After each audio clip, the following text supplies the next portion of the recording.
Good morrow, sires! Welcome to the M.O.C Spotlight. This is your host, Ven. And for today's episode, we will be going over the Nagrath, designed by Harvey Koo. Harvey, see you. I see you. And this M.O.C was posted on the M.O.C pages. Now, of course, before we get into it, let me explain to you all my method of reviewing, which involves a point system that is based on 3 fundamental attributes: the overall appearance of the M.O.C, the build of the M.O.C itself, and the concept and ideas behind the M.O.C's creation. Each quality will amount up to 5 points each, summing up a total score that will be evaluated at the end of the episode. And remember, this is all my opinion. Now, let's move on. The Nagrath. Some of you might be asking, well, what the heck is this thing supposed to be? And the answer is actually quite simple. It's a snake, and it's a rather cool looking snake at that. Of course, first thing I notice is that very ferocious looking head with those scary blood red teeth, which I actually noticed happens to be the malum claw piece, shredder claw piece. The majority of this episode will probably be more focused on the body, so let's go ahead and just start with the head and talk about it now. Boy, that is one complex looking head, but I think it turned out pretty alright. It's clearly recognizable as a snake head, more specifically a viper, a la Viper on the podcast. I bet you would like this, Viper, oi mate. But yeah, there's a lot going on in this head, and I can kinda see how it probably wouldn't look too great from certain angles, but overall, it's impressive. Not the cleanest looking job, but it's still impressive. And another cool feature on this M.O.C is the very end of the tail. From what I can see, it's fairly simple. There isn't like a rattle or anything, so it's not a rattlesnake. But yeah, again, it's a very simple design, and it flows with the rest of the M.O.C fairly well. Speaking of the rest of the M.O.C, geez, I can actually foresee this being a rather short episode, which is ironic because this M.O.C appears very long. And it is! Just look at that. Jeez. Imagine waking up and seeing that crawling under your sheets. And I think that's another thing that I can actually say about this M.O.C's appearance. It's terrifying. It looks quite terrifying. That's not something I've said in any of the other M.O.C spotlights. That's something quite unique, is that there's a fear factor in this. Well, maybe it's the fact that it's a snake. I'm not really scared of snakes, but I know some people are. Anyway, back to the body. The extremely long body. There's not a lot I can talk about. I mean, it looks great. I guess one thing that I would have to nitpick is that there isn't any silver on the body, like how there is on the head and the tail. You'd think that there would probably be a bit more silver on the body. So that's my only thing. It's a fairly simplistic design in that it's not all too busy looking like the head or the head. That's not really so much a bad thing, because obviously it does the job of making it look like a snake. So really my only criticism would have to be more silver and just maybe a bit more detail, I don't know. Something that'll make the body look a bit more attractive.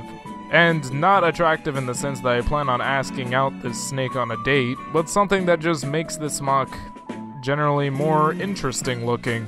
Now that's all I have to say in terms of appearance, so let's move on to the build. And man, this M.O.C has got a great build.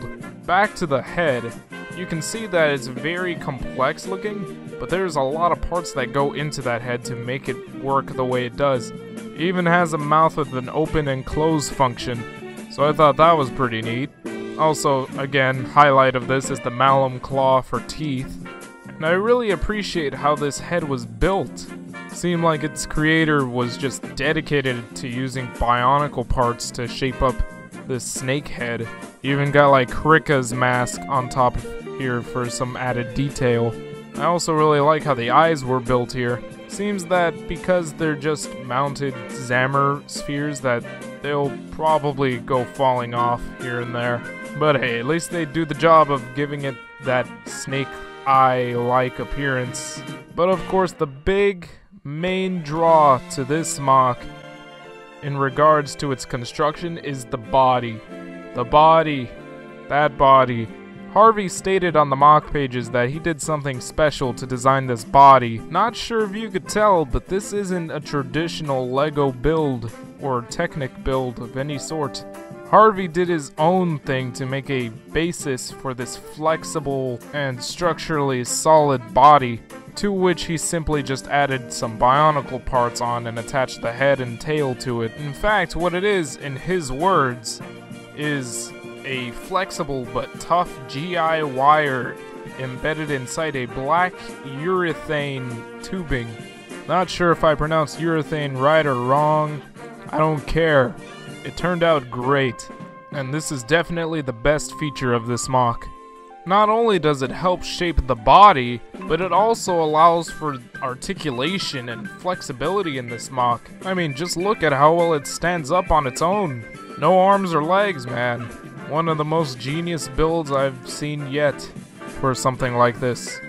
And now let's talk about the concepts. So of course, the big idea behind this is, you guessed it, it's a snake. The dude wanted to make a fairly accurate representation of a real-life snake. And, well, that's what he did. It's obviously a frickin' snake. It's probably about as big as a real snake, too. And it can act like a real snake, thanks to that awesome flexible structure that this dude made for it. He also ended up making up a backstory in which this mock is a giant 50-foot long golden snake in the Bionicle story. You can read more about that in his mock page showcase. And well, this is going to sound fairly simple, but it looks like a snake. Good job. The big idea was executed very well. And now, I guess I can just move on to the final scores. So in terms of appearance, this mock receives a 3 out of 5. It's okay looking. It's got this nice, terrifying snake appearance, but that's mostly due to the head. The head alone is terrifying, but when I really come to think about it, the head is probably the most eye-catching thing about this mock. Like, there really isn't that much else I can say. But when it comes to the build, however, 5 out of 5, no question. Holy crap. This turned out really good. Again, props to just the skeleton of this thing. This mock holds up really well, structurally. And now, finally, the concepts, 4.5 out of 5. It's a snake. It isn't a pretty looking snake, but it's a snake. And if you did the math, the final score will turn up to be, let's see, a 12.5 out of 15. I like how this mock turned out. I really do. And I know that its creator is very proud of it. Pretty much everything about it is impressive. It's supposed to be a snake, it turned out looking like a snake, and it works like a snake. So really my only complaint about it is just that it's not all too interesting looking. And I don't think it helps that the main colors are like silver and gray and black. Some white and red to spread more of the cricket colors all over this mock. But overall, it's a great creation. And it goes to show that you can make some pretty great stuff if you don't limit yourself to simply using Lego parts. Because if this guy did that, if this guy limited himself that way, the body of this mock would not be possible. So good on you, sir. And thank you all for watching. Be sure to rate, comment, subscribe, and talk about what you think in the comments. This is Ben, and I'll see you all next time on the next Mock Spotlight.